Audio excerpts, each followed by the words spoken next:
ஃபைனலா தாவேகா ஒரு முதல் படி வெற்றியை வந்துட்டு கண்டிருக்காங்க அப்படின்றப்ப பார்க்கும்போது இந்த தாவேகா சம்பந்தப்பட்டவங்களும் தாவேகாவோட தொண்டர்களுக்கும் ஒரு மிகப்பெரிய ஒரு சந்தோஷம் அப்படின்றது சொல்லலாம். இந்த கரூர் துயரச் சம்பவம் நடந்ததுக்கு அப்புறமா தாவேகாவோட முதல் பிரஸ் மீட் அப்படின்றப்ப பார்க்கும்போது நேத்திக்கு ஆதவ் அர்ஜுனா அவர்கள் முதல் முறையா மீடியாவுக்கு முன்னாடி பேட்டி கொடுத்துருக்காங்க. ஸோ அதுலேயுமே அவர் என்ன சொல்லியிருக்காரு, முக்கியமாக இப்போ சுப்ரீம் கோர்ட் வந்து தாவேகா தரப்பா வந்துட்டு தாவேகா கேட்டபடி சில விஷயங்களை வந்துட்டு ஏற்படுத்தி கொடுத்துருக்கு அப்படின்றது தான் இங்கே ஒரு ஸ்பெஷலான ஒரு விஷயம். ஸோ இதுதான் ஒரு மாரல் வெற்றியா இப்போ டிவிக்கு வந்துட்டு பார்த்துருக்காங்க இவங்க கட்சி தொடங்கி. சரி, அப்படி என்ன சுப்ரீம் கோர்ட் வந்துட்டு தாவேகாவுக்கு சாதகமாக சில விஷயங்களை சொல்லியிருக்கு அப்படின்றப்ப பார்க்கும்போது தாவேகாவோட முதல் கோரிக்கை என்ன அப்படின்றப்போ, எங்களுக்கு வந்துட்டு ஸ்டேட் வைஸாக விசாரிக்கிற எஸ்ஐடி டீம் வேணாம், எங்களுக்கு சென்ட்ரல் வைஸாக விசாரிக்கிற சிபிஐ வந்துட்டு எனக்கு அமைச்சு கொடுங்க. அந்த ஒரு சிபிஐ இன்வெஸ்டிகேஷனில் சுப்ரீம் கோர்ட் மானிட்டர் பண்ணணுன்றது தான் இந்த தாவேகாவோட ஒரு கோரிக்கையாக இருந்தது. ஸோ இதோட தொடர்ச்சியா ஜஸ்டிஸ் ஜே.கே. மகேஸ்வரி அவர்கள் வந்துட்டு சுப்ரீம் கோர்ட் அவர் தான் வந்துட்டு இந்த ஒரு தீர்ப்பை சொல்லி இருக்கிறதும், ஸோ அவர் வந்துட்டு சரி ஓகே சிபிஐ மூலியமா வந்துட்டு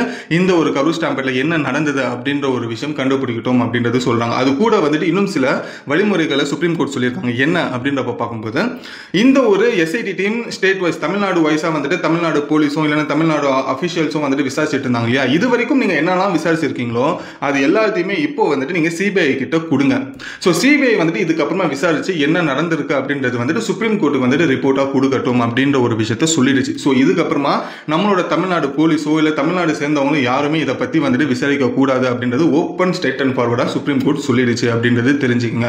அது கூட இந்த சிபிஐல இருக்காங்க இல்லையா, சுப்ரீம் கோர்ட் அமைச்ச அந்த ஒரு குழுல யாருமே வந்துட்டு தமிழ் பீப்புளே வேணாம். ஸோ எந்த ஒரு தமிழ் ஆஃபீஸருமே அதே போல தமிழ் அஃபிஷியல்ஸுமே யாருமே வந்துட்டு இதுல வந்துட்டு இருக்கக்கூடாது. எல்லாருமே வந்துட்டு நார்த் இந்தியன்ஸ். ஸோ அங்கே இருக்கிற மிகப்பெரிய ஆஃபீஸர்ஸ், அங்கே இருக்கிற மிகப்பெரிய போலீஸர்ஸ் தான் வந்துட்டு இந்த ஒரு கேஸை விசாரிக்க போகிறாங்க அப்படின்றது சொன்னாங்க. அதில் எஸ்பெஷலி வந்துட்டு 2 ஐபிஎஸ் ஆஃபீஸர்ஸ் வந்துட்டு இதில் வந்துட்டு சம்மந்தப்பட்டு கரூரில் என்ன நடந்தது அப்படின்றது கண்டுபிடிக்கட்டும் அப்படின்றது சொல்கிறாங்க. ஸோ இப்போ தமிழ்நாடு பொறுத்த வரைக்கும் எஸ்ஐடி மூலியமா இந்த ஒரு கரூர் ஸ்டாம்பேட்டை முதல்ல வந்துட்டு நம்ம தமிழ்நாடு கவர்மெண்ட் யார் கையில் கொடுத்ததுன்னா அஷ்ராக் கார்க் அப்படின்ற ஒருத்தர்கிட்ட தான் இதை விசாரிக்க கொடுத்துருந்தாங்க.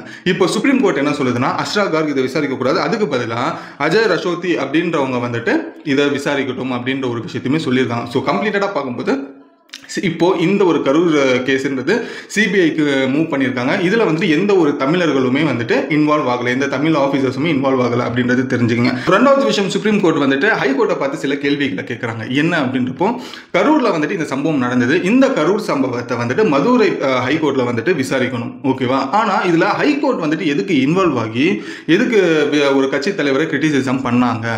ஒரு கட்சி தலைவர்னா தாவேகா விஜயை பற்றி வந்தது தலைமை பண்பே இல்லை அப்படின்ற ஒரு விஷயத்தை எப்படி அவங்க சொல்லலாம்?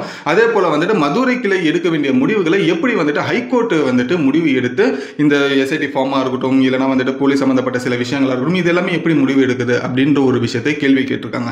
ஏன்னா இந்த பாதிக்கப்பட்டவங்க கரூர்ல பாதிக்கப்பட்டவங்களும் சம்பந்தப்பட்ட தாவேகா நிர்வாகிகளும் இவங்க எல்லாருமே ஹைகோர்ட்ல யாருமே ஆஜராகல, மாறா எல்லாருமே மதுரையில தான் இருந்தாங்க.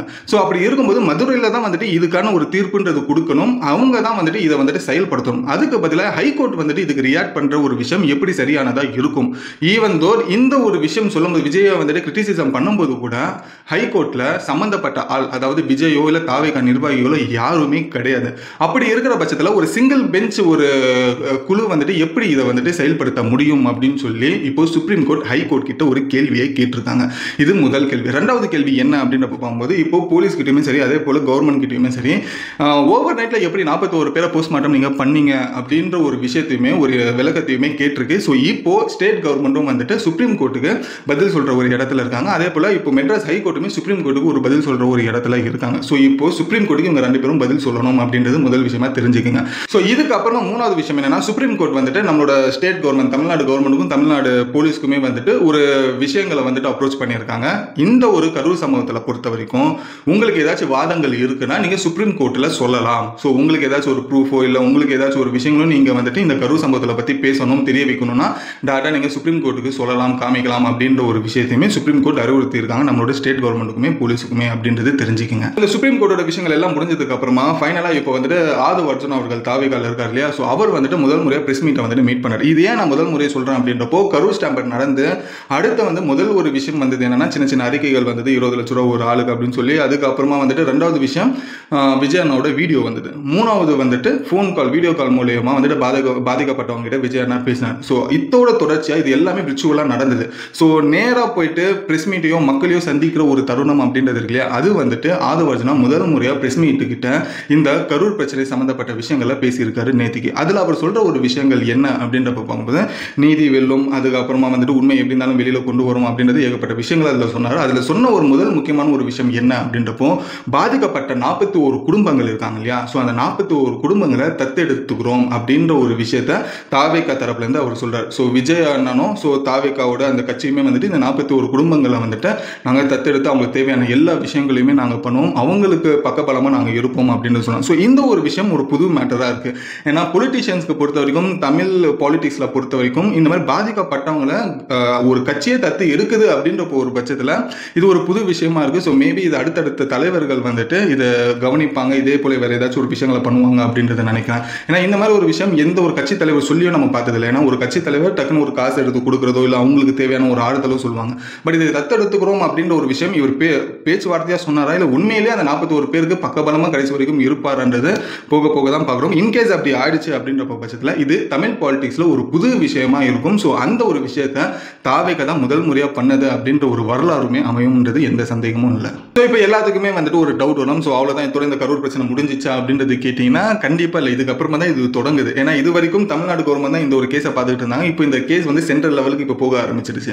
ஸோ இப்போ சென்ட்ரல் லெவலுக்கு போக ஆரம்பிச்சதுமே இதுக்கு அப்புறமா தான் இதுக்கான ஒரு வேலையை ஆரம்பிப்பாங்க. ஸோ இந்த ஒரு வேலையை ஆரம்பிக்கும் போது எப்போ முடிப்பாங்கன்னா அதை இன்னும் பல மாதங்கள் இழுக்கிறதுக்கான வாய்ப்புகள் இருக்குது. ஏன்னா இது ஒரு மிகப்பெரிய லாங் ப்ராசஸ். இவங்க திரும்பியும் வந்துட்டு முதல்லேருந்து ஆரம்பித்து அதுக்கப்புறமா எல்லாருமே விசாரித்து ஃபைனல் ரிப்போர்ட் கொடுக்கறதுக்கே கிட்டத்தட்ட ஒரு 2-3 மாதமாவது இழுக்கிறதுக்கான வாய்ப்புகள் இருக்குது. மேபி அடுத்த வருஷம் எலெக்ஷன் முடிஞ்சு கூட இது ரிப்போர்ட் வரதுக்கான வாய்ப்புகள் இருக்குது அப்படின்றது தெரிஞ்சுக்கிங்க. ஏன்னா இப்போ இந்த ரிசல்ட்டை விட்டாங்க, யார் மேலே தப்பு அப்படின்றப்ப சொல்லும்போது இதனால தமிழ்நாட்டோட பாலிடிக்ஸ் பாதிக்கப்படும். ஸோ இதுவுமே ஒரு கருத்தில் வச்சு ஸோ எலெக்ஷன் முடிஞ்சதுக்கப்புறமா ரிப்போர்ட்டை கொடுங்கிற மாதிரி கூட சொல்கிறதுக்கான வாய்ப்புகள் இருக்குது. பட் இது ஒரு லாங் ப்ராசஸ். இதுக்கப்புறமா தான் மறுபடியும் ஆரம்பிப்பாங்க. என்ன தப்பு, யார் பண்ண தப்பு அப்படின்றதே தெரிஞ்சுப்பாங்கன்றது புரிஞ்சுக்கங்க. பட் இப்போதைக்கு இருக்கிற முதல் வெற்றி தாவேகா கேட்ட மாதிரி சுப்ரீம் கோர்ட் கொடுத்துருச்சு. ஸோ இப்போ தாவேகா நிர்வாகிகளுக்கும் தாவேகா தலைவருக்கும் தாவேகா சம்பந்தப்பட்ட ஆட்களுக்கும் ஒரு மிகப்பெரிய ஒரு முதல் வெற்றி அப்படின்றதுமே சொல்லலாம். ஸோ இதுதான் வந்துட்டு இப்போதைக்கு சுப்ரீம் கோர்ட் மூலியமா கொடுக்கப்பட்ட ஒரு விஷயங்கள் அப்படின்றது தெரிஞ்சுக்க. இதோட தொடர்ச்சியாக இந்த மாடல் வெற்றிக்கு என்னங்க டிவிக்கு என்ன பண்ணியிருக்காங்கன்னா அவங்களோட அஃபிஷியல் ட்விட்டர் பேஜில் வந்துட்டு நீதி வெல்லும் அப்படின்ற ஒரு விஷயத்தையுமே போஸ்ட் பண்ணியிருக்காங்க. ஸோ இதில் வந்துட்டு லைக்ஸ் அண்ட் கமெண்ட்ஸ் எல்லாம் பயங்கரமாக பிச்சுக்கிட்டு இருக்கு அப்படின்றது தெரிஞ்சுக்கங்க. ஸோ இதுதான் நேற்றுக்கு சுப்ரீம் கோர்ட்டில் நடந்த மொத்த விஷயங்களும். இந்த ஒரு இன்ஃபர்மேஷன் பிடிச்சிருந்ததுன்னா லைக் பண்ணிக்கோங்க. இந்த சம்மந்தப்பட்ட சில விஷயங்களை பற்றி நீங்கள் என்ன நினைக்கிறீங்கன்றதையும் கமெண்ட்ல சொல்லுங்க. ஸோ நீங்கள் தாவேகாவோட ஆட்களாக இருக்கீங்க, தாவேகாவோட பிடிக்கும் இல்லைன்னா விஜயனோட ரசிகராக இருக்கீங்கன்னா இதை நீங்கள் எந்த அளவுக்கு ஒரு சந்தோஷமான ஒரு விஷயத்தை பார்க்குறீங்க அப்படின்றது கமெண்ட்டில் சொல்லுங்கள். நானும் படித்து தெரிஞ்சுக்கிறேன். ஸோ இதோட இந்த வீடியோ முடிச்சுட்டு நாளைக்கு ஒரு சூப்பரான வீடியோவில் உங்களை வந்து நான் பார்க்குறேன். Until then bye bye AB.